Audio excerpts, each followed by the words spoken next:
ख्याल में हैं। वशिष्ठ जी ने दो धावकों को बुलाया है कि जाके भरत और शत्रुघ्न को बुला करके लाओ, बिना बेटे का दाह संस्कार कैसे होगा। जो दोनों धावक जा रहे थे उनको कौशल्या जी ने बुलाया कि इधर आओ, तो मुझे मत बताना कि ऐसा ऐसा घटना घट गई है, नहीं तो भरत वहीं प्राण देगा। भरत को हमसे ज्यादा कोई नहीं जानता।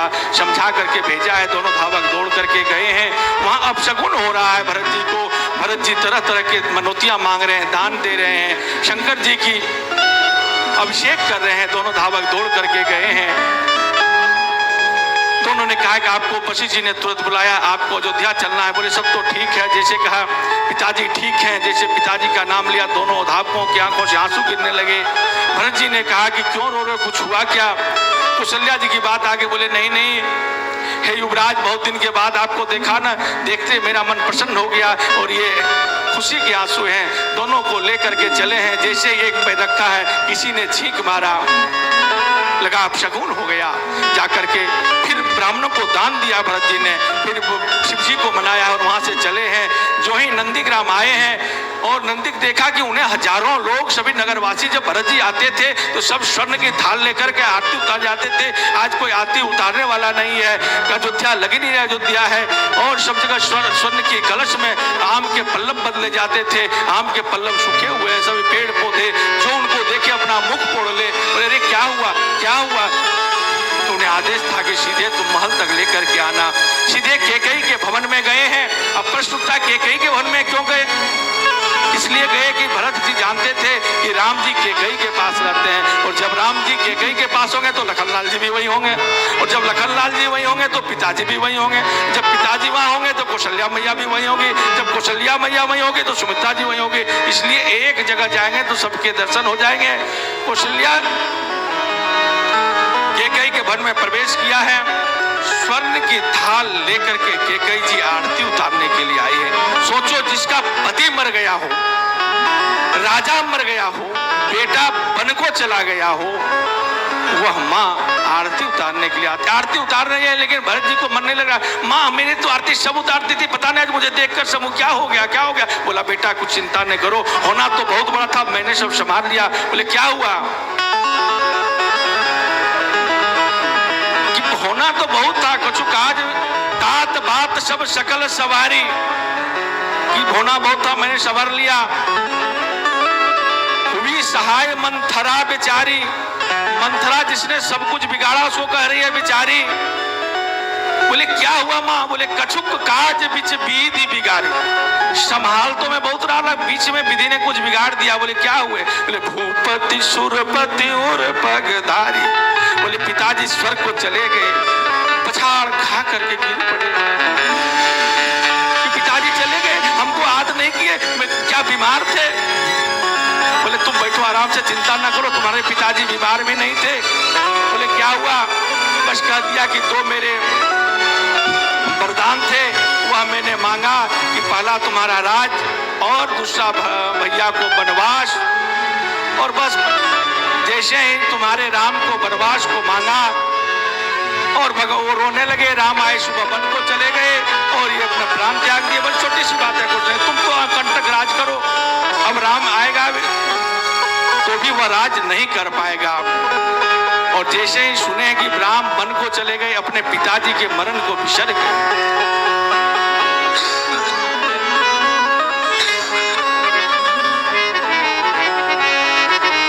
विसरहो पितु मरण राम गौण वनवास। राम वन को चले गए हैं तो वहां से कहा कि अरे पापिन, तूने तो सब सत्यानाश ही कर दिया। बहुत बातें हुई हैं, सबसे बड़ी बात हुई कि आज के बाद तुमको मैं मां नहीं कहूंगा। लगा तो कि जाके इनके गला को दबा दूं। बड़े हैं भरत जी, लेकिन हाथ पाए मैं रघुकुल का हूं, मैं किसी स्त्री पर हाथ कैसे उठा सकता हूं। वो कहे कि है तुमने लिखा है कि पुत्र कुपुत्र हो सकता है, माता न कुमाता होती, लेकिन आज तुम बदल दो। ये देखो कुमाता मेरे सामने खड़ी है, जिसने खुद ही सब कुछ सत्यानाश कर लिया अपने आप। मंथरा ये बेटा बेटा आगे आगे आगे। शत्रुघ्न जी ने देखा है, उनके बाल को पकड़कर घसीटा है।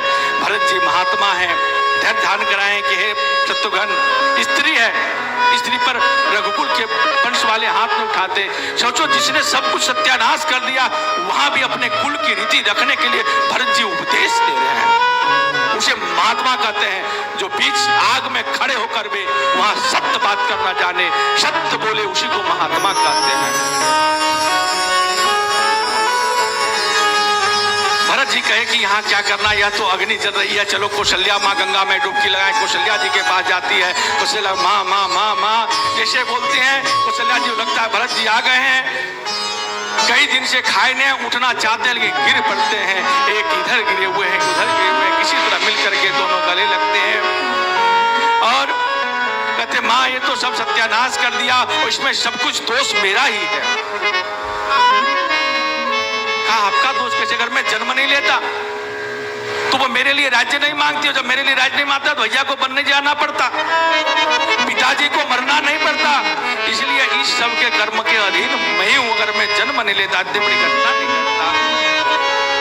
केकई को खोस रही है, कहा नहीं नहीं केकई का कोई दोष नहीं है। देखो कौशल्या जिसका बेटा पुतौह वन को चला गया है लेकिन वह बेटे को उपदेश दे कि नहीं, माँ को ऐसा नहीं बोलते, केकई का कोई दोष नहीं है। अरुंधति ने कहा प्रमाण क्या है, माता अरुंधति वशिष्ठ जी की धर्म पत्नी गुरु माता ने कहा इसका प्रमाण क्या है कि केकई का कोई दोष नहीं है। बोले माता, हे गुरु माता, अगर केकई में तनिक भी दोष होता तो भरत जैसे महात्मा को जन्म नहीं दे पाती, वो जो भरत जैसे महात्मा को जन्म दे दे उसमें कोई दोष ढूंढे माँ में। वो कौशल्या ने समझाया है भरत को, चरणों से लगाया कि अब तुम चिंता छोड़ो, तुम राज्य करो, 14 वर्ष यूं गुजर जाएंगे, पिताजी देखो रखे हुए हैं। पिताजी को जैसे देखा है भरत जी एकदम गिर पड़े, ये पिताजी जब गए होंगे तो मुझे पुकारे होंगे, पिताजी के प्राण निकल रहे होंगे, कितना दर्द हो रहा होगा, बड़ी जोर से चीख रहे हैं, पिताजी को मुंह के बार बार को निहारे होंगे। अरे पिताजी आप जा रहे थे तो मेरा हाथ राम के हाथ में दे तो लेते कि भरत को देखना मुझे कौन देखेगा। बड़ी रो रहे हैं, वशिष्ठ जी ने संभाला है, दाह संस्कार करवाया है, एक एक क्रियाक्रम को 2-2 बार करा गया राम ने, इसलिए उसके बाद एक शोक सभा होती है, वहां सब आए हैं। दशरथ जी ने उपदेश दिया है कि भरत तुम राज्य करो, राम जब आएंगे तो राज को तुम सौंपना, तुम राज को, तुमको राज मिला है। बहुत उपदेश दिए हैं कि पिता के वचनों को भरत जी ने मना कर दिया कि मैं नहीं करूंगा, तो उन्होंने उपदेश दिया है कि परशुराम जी ने अपने पिताजी के कहने पर माँ की हत्या कर दी, उन्हें मातृ का हत्या का पाप नहीं लगा। पिताजी जब प्रसन्न हो गए बोले क्या चाहिए, बोले मेरे माता को जीवित कर दीजिए। तो ऐसे कई उदाहरण देकर के समझाए कि पिता के वचनों को पालन करना चाहिए। जब बहुत समझाए तो भरत जी खड़े हो गए कि गुरुदेव गुरु के वचनों को पालन करना चाहिए, गुरु के सामने बोलना नहीं चाहिए, लेकिन आज मेरी स्थिति आप जान रहे हैं, अयोध्या का बालक मर गया है, मेरा पिताजी मर गया, मेरे भाई वन चले गए हैं, मेरी माँ विधवा हो गई है, इसलिए मेरी शब्द पर ध्यान नहीं दीजिएगा, मेरी भावनाओं को समझिएगा। शब्द कुछ हो सकता है निकल जाए कुछ, मैं दुख में हूँ और दुख में कोई कुछ बोल सकता है। वशिष्ठ जी आप राजगुरु थे, आप मुझे धर्म का उपदेश दे रहे हैं कि पिता के वचनों को पालन होना चाहिए, तो आपने क्या पिता के वचनों को पालन करवाया? वशिष्ठ जी को लगा था कुछ यह उपदेश देगा, लेकिन जो वशिष्ठ जी को कहा कि आपने पालन करवाया क्या? वशिष्ठ जी ने कहा क्या कर रहे हो? बोल वरदान क्या क्या मांगे थी मेरी माँ ने? तो उन्होंने कहा कि पहले मांगा भरत हूं टीका, कि पहले मेरा राज्य होना था ना, तो पहले मेरा राज तिलक हुआ। मांगा पहलू पर भरत ही टीका, पहला वरदान था भरत के राज्य तिलक करिए, तो मेरा राज्य तिलक पहले हुआ। दूसरा वरदान क्या था? राम वनवासु, राम वन को जाए। अगर मैं राजा बन जाता तो किसी की औकात नहीं थी, मैं अध्यादेश ला करके उसको रद्द कर देता। आज देख रहे हैं सुप्रीम कोर्ट कुछ अगर कहता है तो पार्लियामेंट को पावर है कि अध्यादेश ला करके उसको न माने। तो अगर मैं राजा बनता तो अपने पिताजी के वचनों पर अध्यादेश लाता कि अयोध्या के राजा ने यह कहा था, लेकिन अयोध्या का राजा अब मैं हूं, इसीलिए इस कानून को मैं अब खत्म करता हूं। तब मैं देखता मेरे राम को वन कौन भेज देता। इसीलिए आप तो पालन किए नहीं, अयोध्या को पालन करवाए नहीं और आप मुझे पालन करने के लिए कह रहे हैं। भरत जी जीवन में मौन हुए तो भरत के सामने वशिष्ठ जी मौन हो गए, कोई शब्द नहीं था। बोला अब तुम कहो क्या करना है।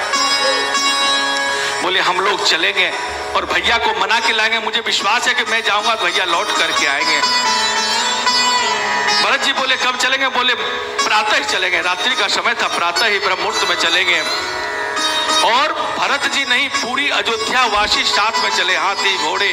देखो भगवान तुमको छोड़ सकता है, भगवान तमसा नदी के किनारे अयोध्या वासियों को छोड़ दिए, लेकिन भरत जैसा महात्मा अकेले भगवान को मनाने नहीं, पूरे अयोध्या नगर के वासी को मनाने के लिए आज जा रहे हैं।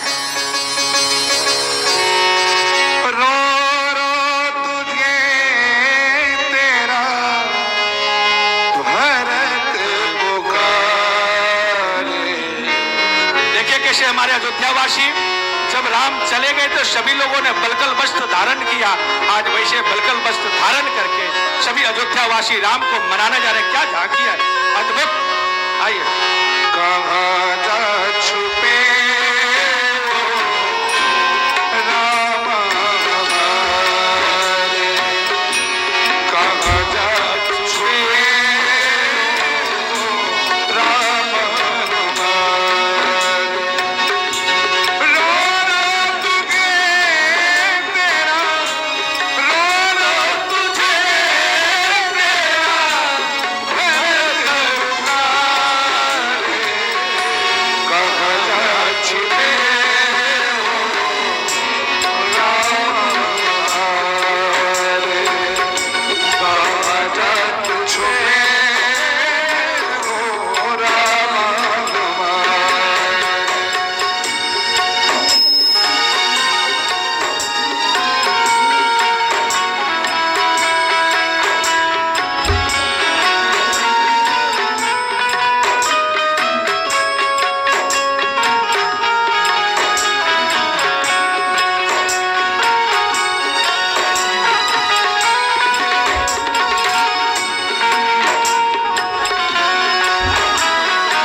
है गुरुदेव,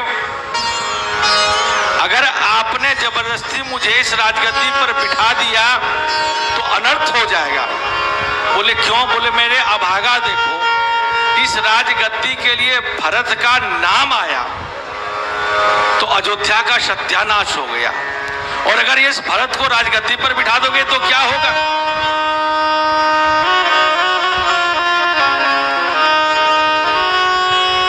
बोले क्या करें भरत, तुम्हें उपदेश दो। बोले अब बहुत हुआ काम कथा, अब चलो राम की ओर, शांति राम में मिलेगी, चलो राम कथा की ओर। सबको लेकर के चित्रकूट जा रहे हैं, चित्रकूट जा रहे हैं। उधर जब चित्रकूट भगवान राम पूछे हैं तो पृथ्वी माता आकर के प्रणाम की हैं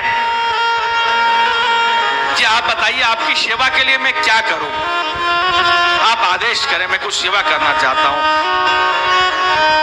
राम ने कहा है पृथ्वी, आप अगर कुछ करना चाहते हैं ना तो मेरा भरत अभी आ रहा है और वो जिधर से गुजरे वह रास्ते को कोमल कर दो। पृथ्वी ने कहा क्या इतना सुकुमार भरत है क्या? बोले नहीं, भरत इतने सुकुमार नहीं, इतने कमजोर नहीं है, लेकिन जब वह कांटे कटीले देखेंगे तो उनके लगेगा कि भैया इस रास्ते से गए, हो सकता है रास्ते में वह प्राण छोड़ दे और दोनों भाई का मिलन न हो। ऐसे राम और भरत भाई होते हैं, दोनों मांगते एक दूसरे के खुशी मांगते हैं, देना